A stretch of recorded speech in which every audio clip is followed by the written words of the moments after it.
والسلام على سيدنا رسول الله سيدنا ومولانا محمد بن عبد الله وعلى آله وصحبه ومن والاه لا حول ولا قوة إلا بالله أما بعد. Bapak-bapak, ibu-ibu, saudara-saudara kaum muslimin rahimakumullah. Kapan kiamat itu akan datang? Ini rahasia Allah. Jangankan kita yang orang awam, baginda Nabi sendiri tidak diberitahu oleh Allah kapan kiamat itu akan terjadi. Tetapi sungguh pun demikian, banyak hadis-hadis yang menjelaskan ciri atau tanda-tanda datangnya kiamat. Nah, kalau sudah bicara soal tanda kiamat itu ada dua. Pertama yang disebut alamatus sughra, tanda-tanda kecil. Ini waktunya masih ada tenggang. Ada yang dinamakan alamatul kubra, tanda-tanda besar. Artinya kiamat sudah diambang pintu. Apa tanda-tanda kecil dari datangnya hari kiamat itu? Misalnya kata Nabi, apabila ilmu sudah diangkat oleh Allah. Artinya apabila ulama sudah banyak wafat, minat orang belajar agama berkurang, lalu kebodohan nampak merajalela di mana-mana, zina dikerjakan secara terbuka, minuman-minuman keras jadi kebanggaan, itu termasuk di antara tanda-tanda kecil terjadinya hari kiamat. Apalagi misalnya iza waladatil ammatu rabbataha, apabila budak sudah melahirkan tuan. Apa maksudnya? Ada yang mentafsirkan apabila anak sudah bisa membudaki orang tuanya. Orang tua yang melahirkan dia, yang membesarkan dia, demi setelah si anak besar jadi orang berpangkat, bertitel, berharta, berkedudukan, jadilah orang tua itu budaknya. Sehingga sering dibilang kalau orang tua kaya, anak jadi raja. Tapi kalau anak yang kaya, orang tua sering jadi budak. Apalagi munculnya fitnah yang bergelombang, timbul perang antara dua bangsa yang besar. Waktu berjalan terasa sangat pendek sekali. Itu merupakan tanda di antara tanda-tanda kiamat. Termasuk di dalamnya sulit membedakan mana laki, mana perempuan. Kan kalau tanda-tanda kayak begini sekarang sudah banyak kita lihat kan. Ulama banyak wafat, penggantinya sulit. Zina dikerjakan berterang-terangan, minuman keras jadi kebanggaan, banyak anak membudaki orang tuanya, sulit membedakan mana laki mana perempuan. Kadang-kadang dari belakang kita lihat perempuan bener, begitu kita colek nengok jenggotan.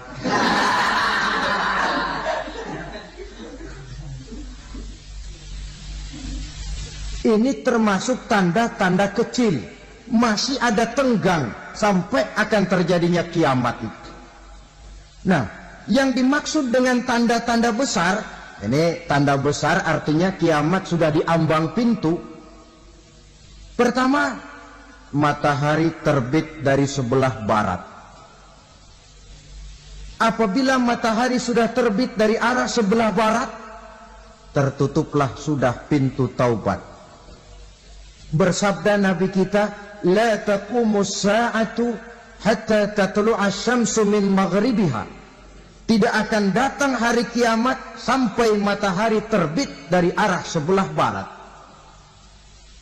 Fa iza tala'at, manakala matahari telah terbit dari arah sebelah barat, wa ra'ahan nasu, manusia banyak menyaksikan itu, amanu ajma'un, mereka pun lalu beriman. Yang tadinya kafir, yang tadinya ingkar, yang tadinya membangkang, setelah melihat matahari terbit dari sebelah barat, buru-buru beriman, berlomba-lomba mengucap dua kalimat syahadat. Tapi apa yang terjadi? Kata Nabi, wadzalika hina la yanfa'u nafsan imanuha lam takun amanat min qabl. Hari itu adalah hari yang iman sudah tidak berguna lagi bagi seseorang apabila sebelumnya memang dia tidak pernah beriman. Au kasabat fi imaniha khaira, atau beriman tetapi tidak pernah melakukan kebajikan di dalam keimanannya itu. Hari yang sudah kasib, hari yang sudah terlambat, beriman tidak akan ada gunanya lagi.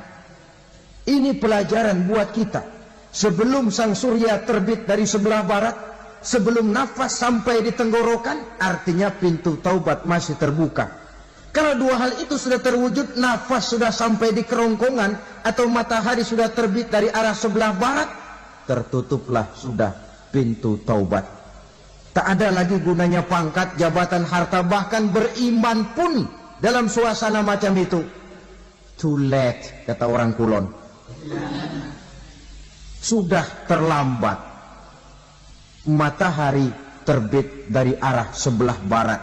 Itu tanda besar, artinya kiamat sudah diambang pintu. Lalu apalagi tanda besar? Munculnya Dajjal. Dajjal artinya pendusta-pendusta yang menyesatkan manusia. Ada dua macam Dajjal, saudara. Ada Dajjal kecil, ini Dajjal kelas teri. Kalau ini sejak zaman Rasulullah sudah ada itu. Tiap zaman ada. Di zaman Rasulullah misalnya ada yang bernama Aswad al-Unsi dari Yaman. Ada yang namanya Musailamah al-Kazzab dari Yamamah. Ada yang namanya Ibnu Sayyad dari Madinah. Ini Dajjal-Dajjal di zaman Rasul.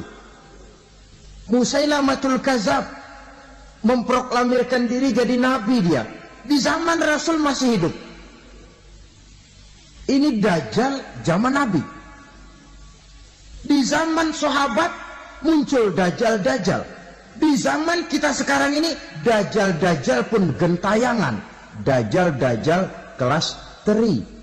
Kerjanya mendustakan manusia, menyesatkan manusia, memalingkan manusia dari jalan yang benar dan diridhoi oleh Allah Subhanahu wa taala. Adapun yang merupakan tanda besar dari datangnya kiamat, Dajjal-Dajjal kelas kakap. Pembohong-pembohong besar yang menyesatkan masyarakat manusia berpaling dari jalan Allah mengikuti jalan mereka.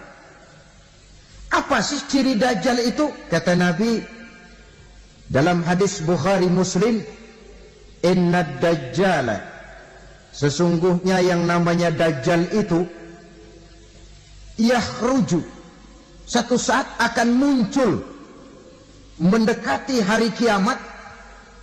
Wa inna ma'ahu ma'an, si Dajjal ini membawa air. Wa naran, dan juga membawa api. Dua simbol. Di tangan yang satu dia bawa air, di tangan yang satu dia bawa api. Wa ammal ladzi yarahu an-nasu ma'an fanarun. Adapun yang orang banyak lihat air, hakikatnya adalah api. Yang dilihat api, hakikatnya adalah air. Oleh sebab itu, kalau api yang ditawarkan, ambillah air. Kalau air yang ditawarkan, pilihlah api. Maksudnya apa ini? Ini bahasa simbol, saudara-saudara.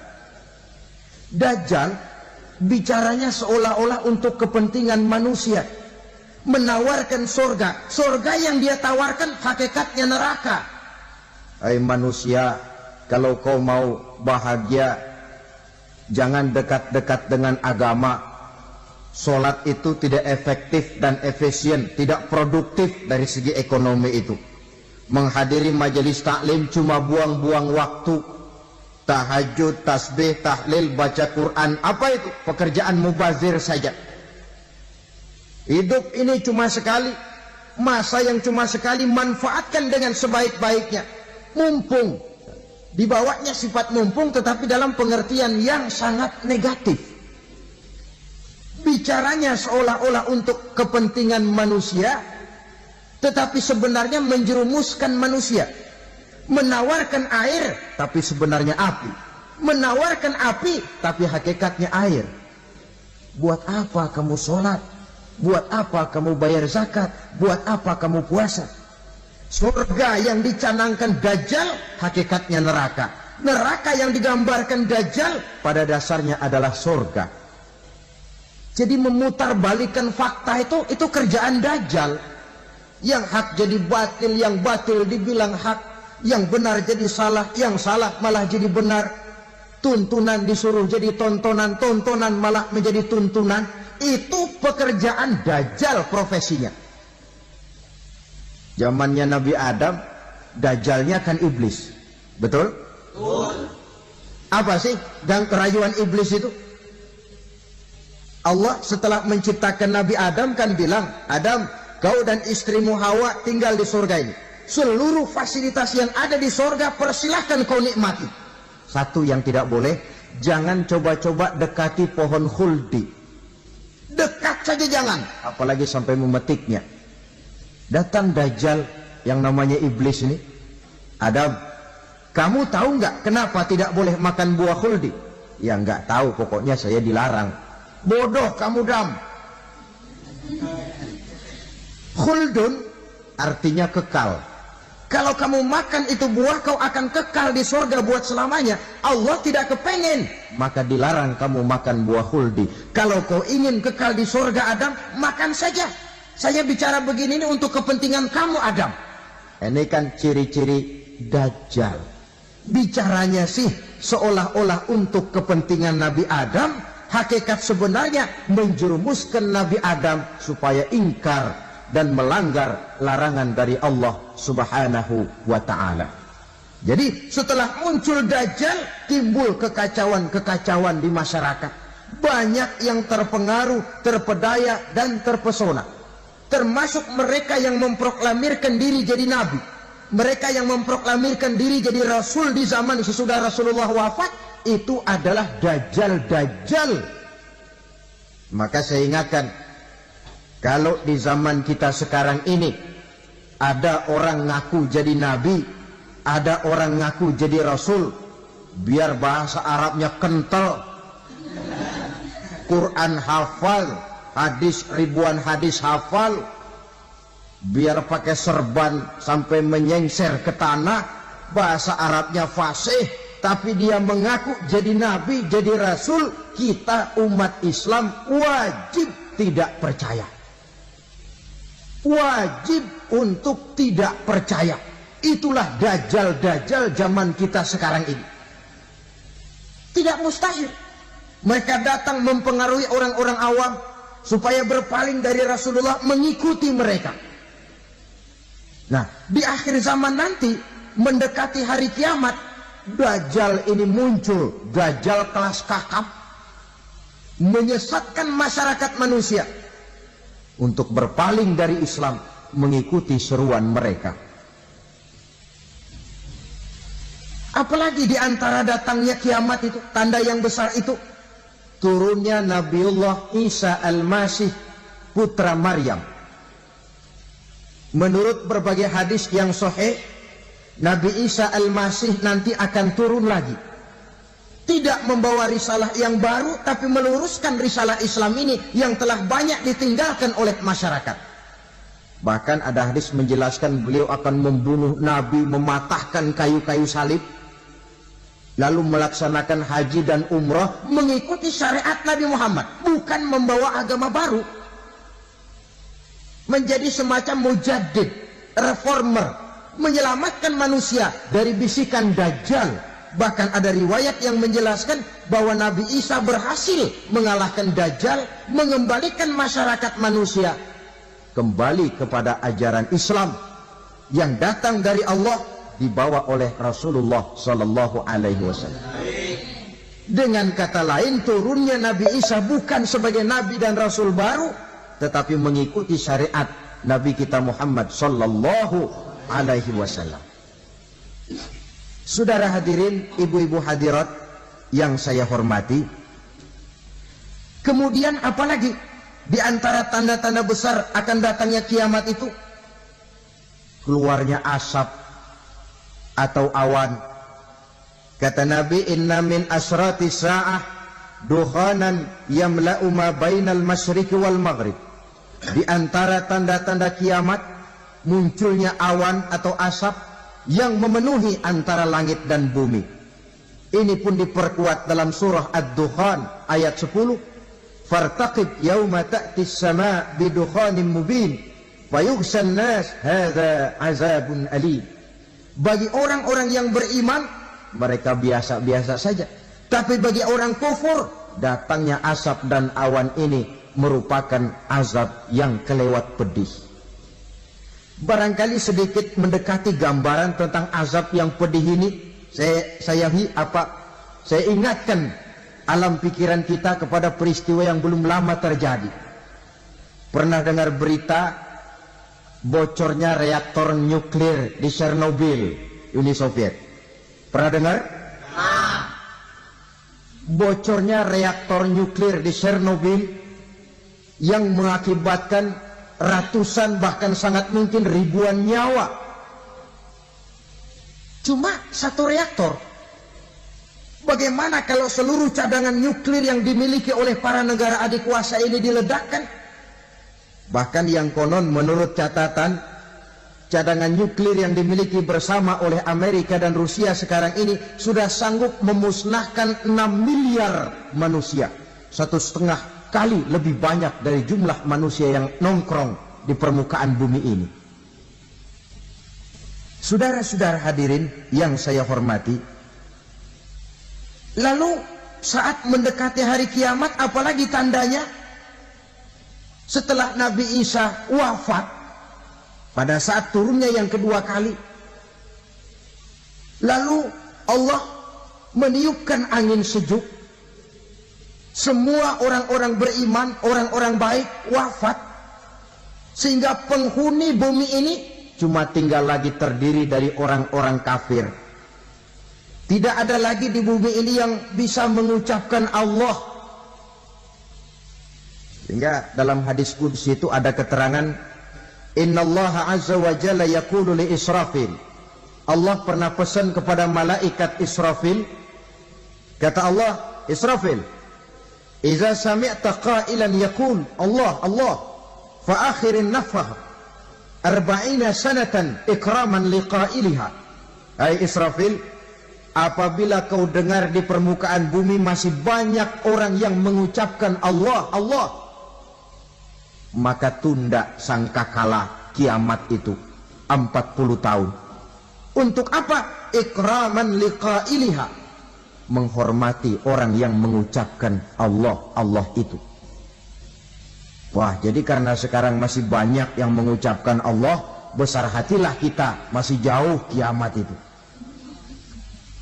Tapi jangan lupa, kiamat pribadi, kiamat kecil itu yang nggak kita sangka-sangka.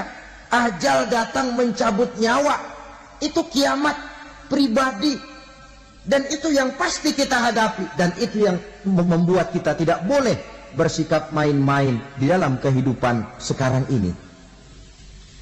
Saudara hadirin yang saya hormati, tidak ada lagi orang-orang muslim, seluruh penduduk dunia ini kafir.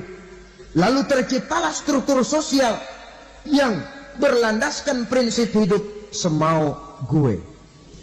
Bakal terjadilah prinsip di mana yang kaya menyantap yang miskin, yang kuat menindas yang lemah. Hidup sudah bagaikan di rimba belantara, berlaku hukum rimba, siapa yang kuat dia yang menang, siapa yang lemah menjadi mangsa. Timbul kekacauan, maksiat merajalela, munkarat menjadi-jadi, sehingga isi bumi ini penuh dengan segala macam perbuatan dosa. Tidak ada perlunya lagi alam diperpanjang temponya. Datang saat yang sudah dijanjikan oleh Allah Azza wa Jalla, maka terjadilah yang disebut kiamat kubra, kiamat besar, kiamat ancur-ancuran. Bagaimana kejadian ini dimulai? Dalam surah Az-Zumar ayat 68, Allah Subhanahu wa ta'ala berfirman, wa nufikha fis suri fasa'iqa man fis samawati wa man fil ardi illa man syaa Allah. Maka manakala ditiuplah sangkakala, terkejutlah seluruh yang ada di langit dan seluruh yang ada di bumi. Bila saat kiamat datang, Allah perintah malaikat Israfil, Israfil, tiup sangkakalamu. Ditiuplah sangkakala oleh malaikat Israfil. Yang akibat daripada tiupan itu, seluruh yang ada di langit, seluruh yang ada di permukaan bumi terkejut. Yang ada di langit siapa? Malaikat kan. Bayangin aja kalau malaikat kaget, apalagi kita. Terkejut seluruh makhluk yang ada di bumi, yang ada di langit mendengar suara sangkakala itu. Bunyinya tidak sanggup kita bayangkan dahsyatnya. Ledakan nuklir, ledakan neutron, belum apa-apa ketimbang bunyi sangkakala malaikat Israfil ini. Nah, lalu mendengar bunyi sangkakala ini, gemparlah makhluk, kacaulah alam.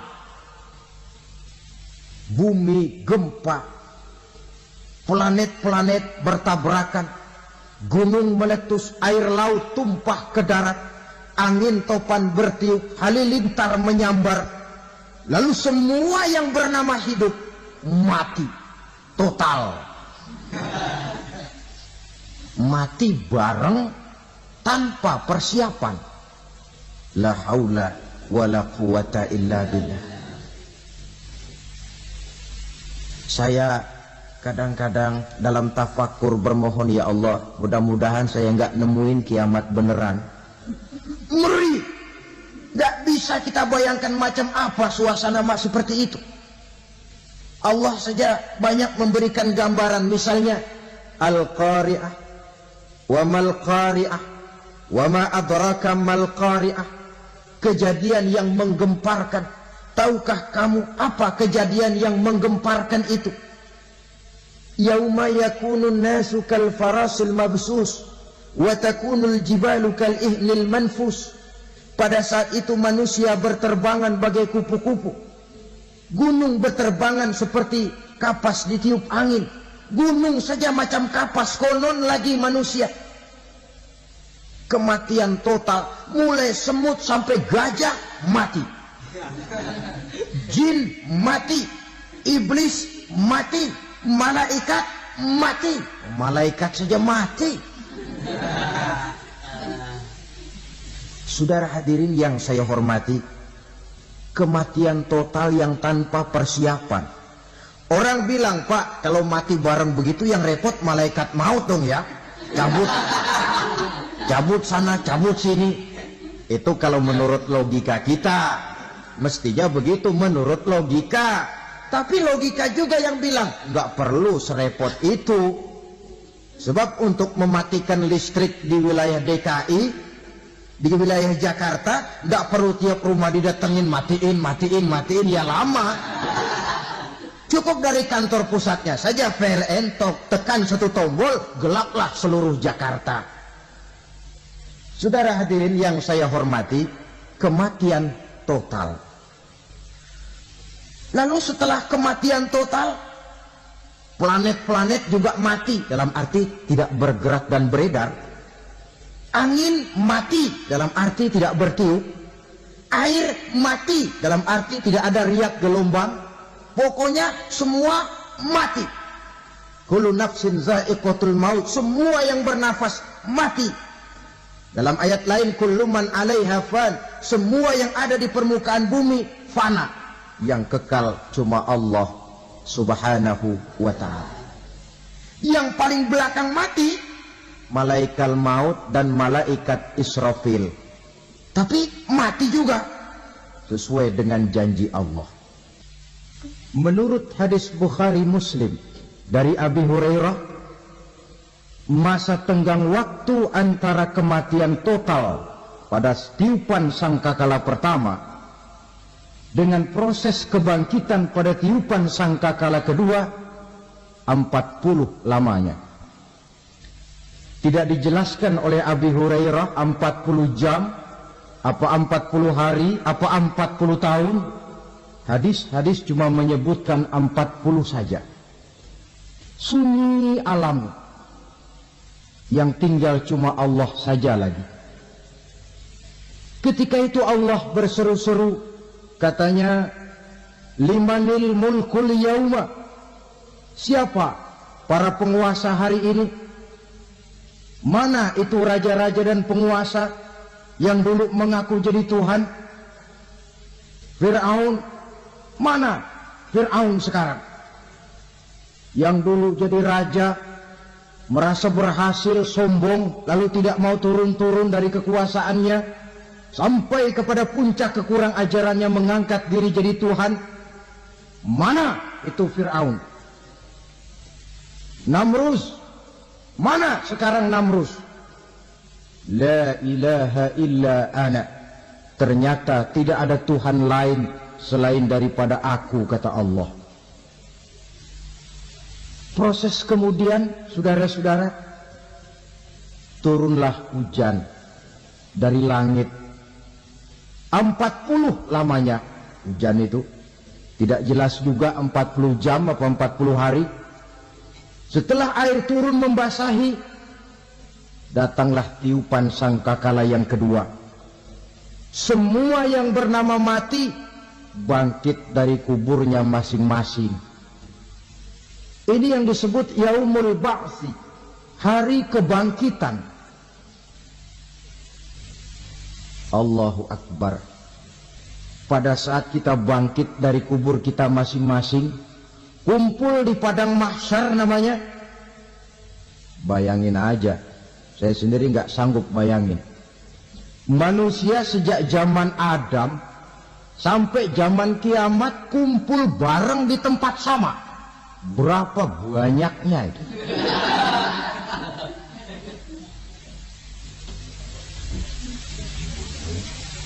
Dan yang luar biasa menurut satu riwayat, pada saat bangkit itu, Masya Allah, roman muka kita berubah, disesuaikan dengan amalan kita waktu di dunia ini. Barang siapa yang waktu di dunia amalannya itu amalan tikus, di akhirat nanti dia bangkit dari kubur, mukanya seperti muka tikus. Gagah betul badannya, tapi mukanya seperti tikus. Kenapa? Amalannya waktu di dunia seperti amalan tikus. Apa amalan tikus itu? Suka ngegeragoti barang yang sudah disimpan rapi-rapi. Orang sudah simpan uang rapi-rapi, simpan perhiasan rapi-rapi, digeragoti oleh tikus. Maling-maling, pencoleng-pencoleng, koruptor-koruptor, itu nanti di akhirat nanti kita lihat mukanya seperti muka tikus. Oh, ini waktu di dunia suka nyolong, hanya seperti muka tikus. Barang siapa yang waktu di dunia ini amalannya itu amalan macan, dia akan bangkit nanti mukanya seperti muka macan. Apa amalan macan? Macan itu amalannya menang-menangan. Orang yang mau menang saja nggak mau mengalah. Coba lihat di hutan. Kenal hutan nggak? Nah. Di hutan, raja hutan di mana-mana pasti macan. Betul kan? Betul. Padahal hutan belum pernah bikin pemilihan umum. Tapi macan tidak peduli ada pemilihan umum apa tidak, pokok saya raja. Sebab apa? Macan jadi raja itu bukan karena benar, tapi karena kuat jadi raja. Setelah dia jadi raja, rakyat hutan yang mesti dilindungi malah dimakan oleh raja macan. Kambing rakyat hutan dimakan oleh macan. Ayam rakyat hutan dimakan oleh macan. Itu nanti kita lihat di akhirat itu mukanya seperti muka macan, gagah betul. Lalu barang siapa yang di dunia ini amalannya itu seperti amalan anjing, nanti dia punya muka seperti muka anjing. Apa amalan anjing? Pertama, anjing itu kalau disuruh jaga rumah, dia tidak bisa membedakan mana maling, mana tamu. Biar yang datang maling, kalau bawa tulang, anjing kalem. Yang kedua, anjing itu akan setia kepada siapa saja yang memberinya roti. Siapa yang memberinya roti, itulah majikannya. Apa kata majikannya, pasti dia laksanakan. Soal benar atau salah, dia tidak peduli. Setelah anjing dapat roti, dia tidak punya pilihan lain kecuali bilang, abdi mah kumaha juragan wae ayeuna mah.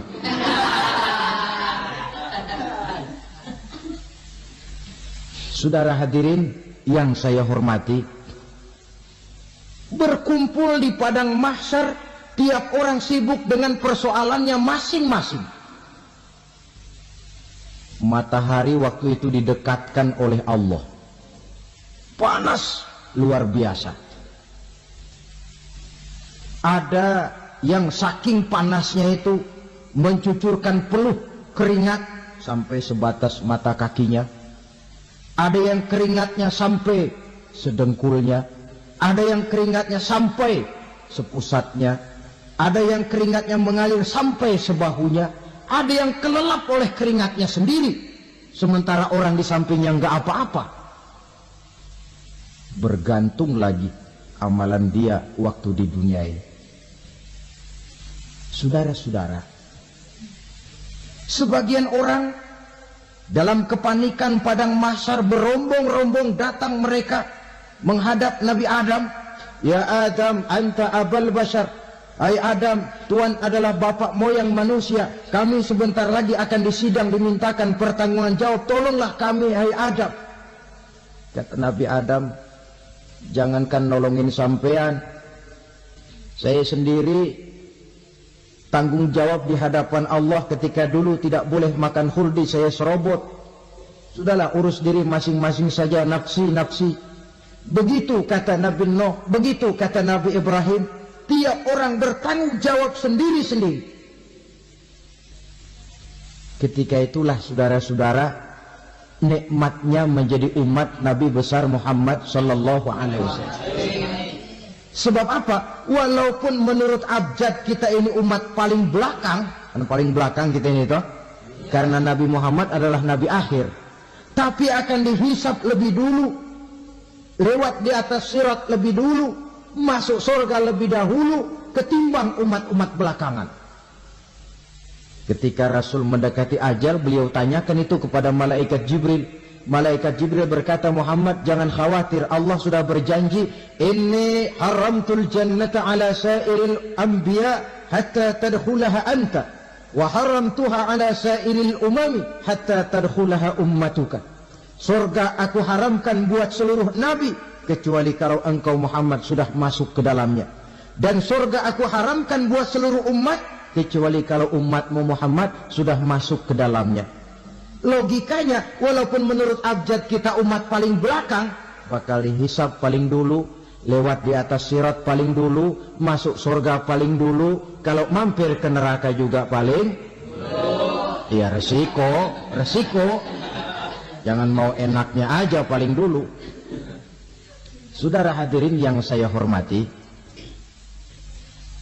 setelah masa kebangkitan itu jangan dikira begitu bangkit langsung diperiksa, masih menunggu menanti ribuan tahun perhitungan padang mahsyar untuk sampai kepada proses yang disebut yaumul hisab, hari perhitungan.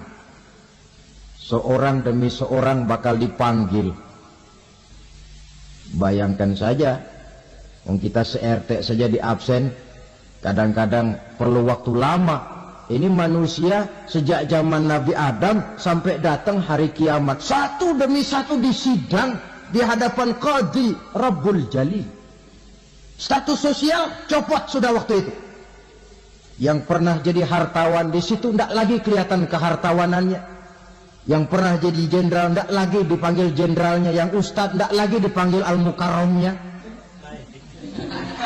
seluruh status sosial selesai. Dipanggillah kita seorang demi seorang menghadap Qadhi Rabbul Jalil. Bagaimana proses penghisaban itu? Pertama, proses tanya jawab. Di antaranya ada hadis menyatakan lan tazula qadama 'abdin yaumal qiyamah hatta yus'ala an arba'i khisalin. Besok di hari kiamat tidak akan bergeser telapak kaki seorang hamba sampai dia ditanya lebih dulu tentang 4 persoalan. Tentang ilmunya.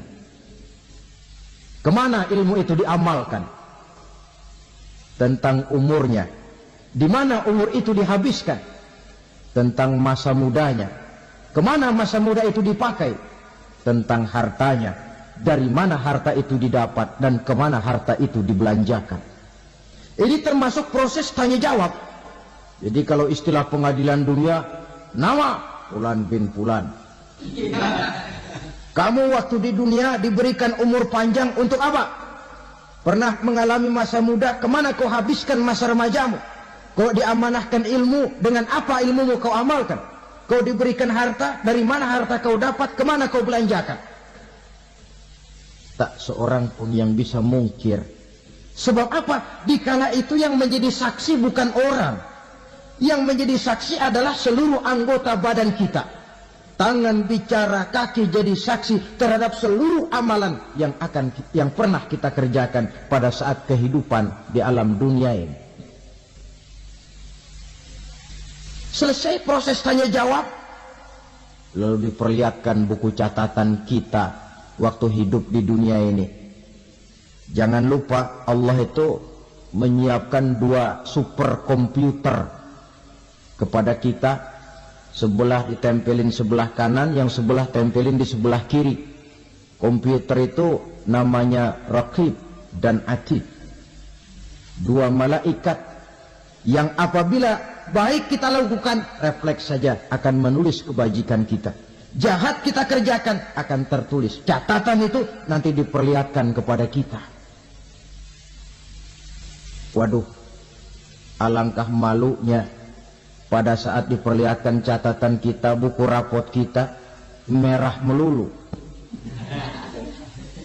Barangkali diperiksa sambil diomelin, brengsek lo. Buku merah melulu begini, bagaimana waktu hidup di dunia? Tidak cukup diperlihatkan buku catatan kehidupan, rekaman kehidupan. Rekaman kehidupan kita secara utuh sejak terlahir sampai ajal datang merenggut nyawa. Barangkali mirip dengan video sekarang ini, di mana terekam dengan baik seluruh kegiatan kita sejak yang sekecil-kecilnya sampai kepada yang sebesar-besarnya. Untuk kemudian kita pun menerima balasan. In khairan fa khairun wa in syarran fa syarrun. Kalau baik ya baik balasannya, kalau jahat ya jahat juga balasannya. Catatan-catatan kita diberikan. Kalau banyak kebajikannya diberikan di tangan kanan dengan cara yang halus. Kalau banyak kejahatannya diberikan dari sebelah kiri atau dilempar dari belakang. Itulah sebabnya sejak di dunia ini kita sudah mohon kepada Allah. Ketika berwudu membasuh tangan kanan, apa kita bilang? Allahumma a'tini kitabi biyamini wa hasibni hisaban yasira. Ya Allah, berikan saya kitab di tangan kanan, dan kalau saya memang perlu dihisab, hisablah saya yang seringan-ringannya. Tangan kiri berlindung kita kepada Allah. Jangan sampai diberikan kitab di tangan kiri atau dari arah sebelah belakang. Wa'udzubika an tu'tiya kitabi bishimali aw min wara'i zuhri. Dari arah sebelah belakang. Na'udzubillah min dzalik. Setelah selesai lewat proses penghisaban, lewat mizan, timbangan, maka yang sudah selesai dihisab itu bergeraklah menuju sirat, jembatan yang terbentang menuju surga melalui neraka. Saudara-saudara, panjangnya perjalanan Sirat itu memakan waktu ratusan tahun. Tetapi orang yang lewat di atas Sirat pun macam-macam, bergantung amalannya ketika di dunia ini. Ada yang lewat di atas Sirat itu kalbarkil khatib, seperti kilat yang menyambar, lep, sudah sampai dia di surga. Cepat bukan main. Ada yang lewat di atas Sirat itu seperti orang lari-lari. Ada yang lewat di atas Sirat itu seperti orang jalan biasa. Ada yang sambil merangkak, ada yang sambil ngesor, ada yang sambil gelayutan, ada yang selamat sampai ke ujung ke surga, ada yang tergelincir jatuh masuk ke dalam neraka, bergantung amalannya dalam kehidupan di dunia sekarang ini. Tiap kita akan melewati yang namanya Sirat ini. Saudara-saudara kaum muslimin yang saya hormati, dengan demikian mereka yang selamat melalui Sirat sampai ke terminal akhir surga, mereka yang ketika dihisab ternyata banyak kejahatannya daripada kebaikannya, mereka singgah di dalam neraka. Nah, adapun orang-orang yang beriman menurut ayat Quran dan hadis Nabi itu nanti ada bermacam-macam. Ada orang beriman itu yang dimasukkan surga. Ada orang beriman itu yang dimasukkan ke dalam surga. Ada orang beriman itu yang disebut penduduk surga. Kenapa lain-lain, Pak? Karena waktu di dunia amalannya juga lain-lain. Ada orang beriman yang masuk surga. Ini paling murah tiketnya. Mau masuk surga? Kata Nabi begini, ma min abdin qala la ilaha illallah thumma mata ala dhalik illa dakhala al-jannah. Kalau seorang hamba sudah mengucap dua kalimat syahadat, dia yakin dengan kebenaran kalimat itu sampai matinya, orang itu akan masuk surga. Abi Dzar yang waktu itu diajak bicara heran, ya Rasul kok gampang betul? Iya. Walaupun orang itu mencuri, iya. Walaupun orang itu berzina, iya. Biar dia mencuri, biar dia berzina, kalau dia sudah mengucap dua kalimat syahadat, dia yakin dengan kebenaran kalimat itu sampai matinya, itu orang akan masuk surga. Jadi masuk surga cukup dua kalimat syahadat, yakin sampai mati, masuk surga. Itu perkara masuk. Tapi kalau pertanyaannya diterusin, masuknya kapan, Pak? Nah, ini lain lagi urusannya. Sebab ada yang masuknya itu langsung, ada yang mampir dulu. Di sana tempat cuma dua, kalau tidak surga, neraka. Mau ke surga, tapi mampir dulu. Yang mampirnya jelas di neraka. Kenapa? Dalam hadis qudsi ada riwayat, nanti itu di akhirat, setelah Allah selesai mengatur penduduk surga masuk surga, yang neraka masuk neraka, Allah berkata kepada malaikat Malik, malaikat Malik, la baik ya Allah, itu bajingan-bajingan tengik, manusia-manusia durjana yang waktu di dunia tidak mau sujud, jauh dari ulama, gemar melakukan yang munkarat dan maksiat, hidup di tengah masyarakat selalu jadi bibit keonaran, kufur, sudah masuk neraka semua. Sudah ya Allah. Nah, kalau sudah, coba sekarang kamu masuk, Malik. Saya, iya, masuk neraka. Mau apa ya Allah? Kata Allah, akhriju minan nar man kana fi qalbihi misqala habatin min khardalin min iman. Kau masuk neraka, cari di dalam neraka orang-orang yang ada imannya walaupun kecil sebesar biji zarah, angkat mereka keluar. Masuk malaikat Malik ke neraka, cari orang yang ada imannya, korek-korek. Ya repot, udah pada gosong. Yang ada imannya diangkat ke atas, yang ada imannya diangkat ke atas. lalu dimandikan di Nahrul Hayat, namanya sungai kehidupan di akhirat nanti. Cakep lagi rupanya, bersih lagi wajahnya, apel di hadapan Allah. Kata Allah, bagaimana mas? Kapok nggak sampean? Kapok ya Allah. Nah, kalau kapok, idhab fadkhulil jannah, pergi masuk surga sana.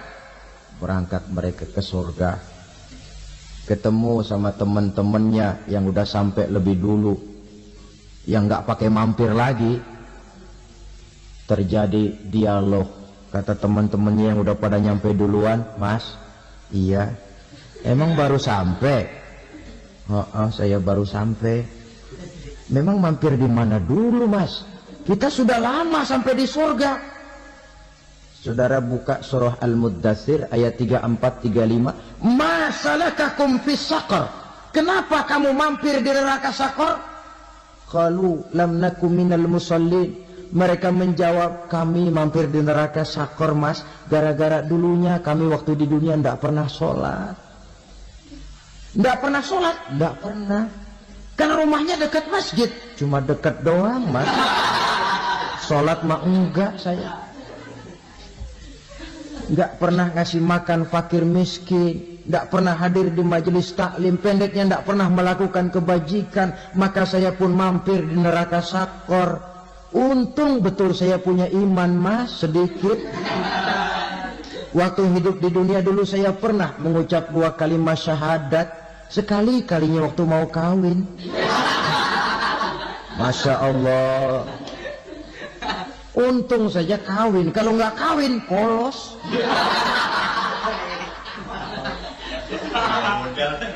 Itu juga pengurus sudah setengah mati ngajarin. Asyhadu alla, asyaduaan, asyaduaan.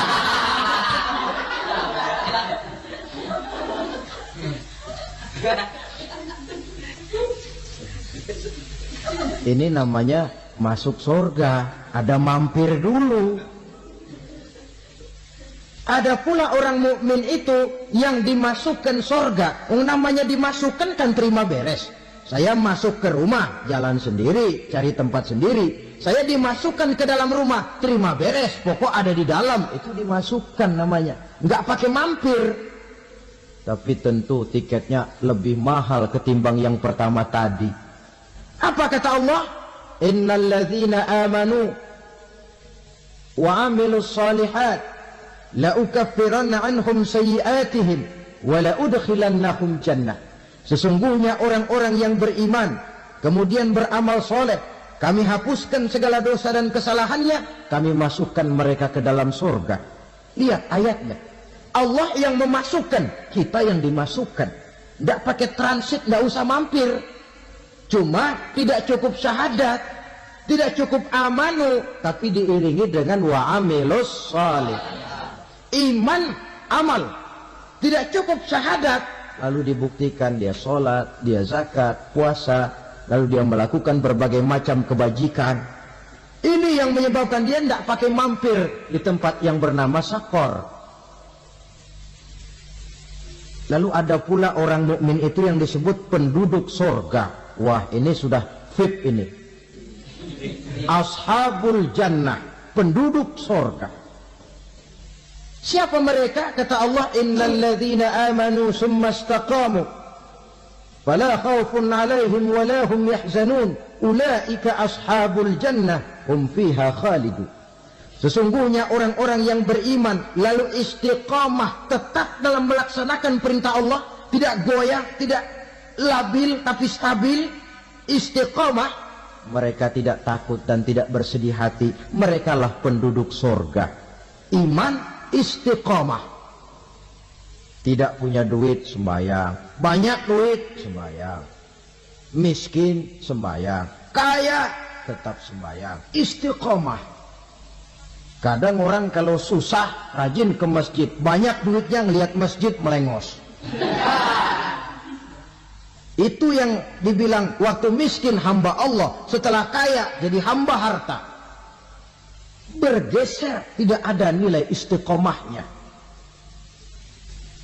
Saudara-saudara, dengan begitu penduduk neraka itu dua. Ada penduduk permanen, Ada penduduk yang semi permanen. Yang semi permanen orang-orang beriman yang mempunyai dosa besar. Mereka masuk ke neraka untuk menerima azab sesuai dengan dosanya. Bila selesai masa azab itu, mereka akan diangkat untuk ditempatkan kembali ke dalam surganya Allah Subhanahu wa ta'ala. Nah, dikala itulah saudara-saudara, ada yang disebut syafaat dari Rasulullah Sallallahu Alaihi Wasallam. Tapi tentu jangan lupa, syafaat ini ibarat kain menambal dia. Kita punya kain bolong-bolong sedikit, syafaat yang menambal. Sholat kita ada kurang dikit, sedekah kita ada campur riak dikit, amalan kita ada tidak karena Allah dikit, kita berharap syafaat. Jadi biarlah kain masih bolong-bolong, yang penting punya kain. Tapi kalau kainnya tidak ada, yang ditambal apanya? Sholat tidak, puasa tidak, zakat tidak, berharap syafaat saja, ya, terlalu berlebihan itu. Saudara hadirin yang saya hormati, apabila selesai proses penghisaban, proses penghitungan, maka dikala itulah manusia terbagi dalam dua kelompok besar. Fariqun fil jannah wa fariqun fis sa'ir. Sekelompok orang-orang beruntung yang masuk ke dalam surga, dan sekelompok lagi masuk ke dalam neraka. Akan memakan waktu untuk menceritakan sifat surga dan neraka, tapi insya Allah pada kesempatan pertemuan lain saya sampaikan. Namun sebagai gambaran umum cukuplah saya sampaikan sebuah hadis qudsi. Allah jelaskan, a'dadtu li'ibadiyas salihin ma la aynun ra'at wa la uzunun sami'at wa la khatara fi qalbil bashar. Aku sediakan buat hamba-hambaku yang soleh, yang tidak pernah terlihat oleh mata, tidak pernah terdengar oleh telinga, dan belum pernah terdetik dalam hati manusia. Jadi kenikmatan surga belum pernah dilihat mata, belum pernah didengar telinga, belum pernah terdetik dalam hati. Pedihnya azab neraka belum pernah terlihat mata, belum pernah terdengar telinga, belum pernah terdetik dalam hati. Saudara hadirin yang saya hormati, oleh karena itu sebagai uraian akhir daripada kiamat ini, marilah sama-sama kita memanfaatkan hidup dengan sebaik-baiknya, supaya jangan timbul penyesalan di hari kemudian nanti. Mudah-mudahan kita seluruhnya diselamatkan Allah dari azab neraka dan mendapat surga dan ridhonya. Sekian dan demikianlah pertemuan kita kali ini. Terima kasih banyak atas segala perhatian. Mohon maaf atas segala kekurangan. Usikum wa nafsi bitaqwallah. Wassalamualaikum warahmatullahi wabarakatuh.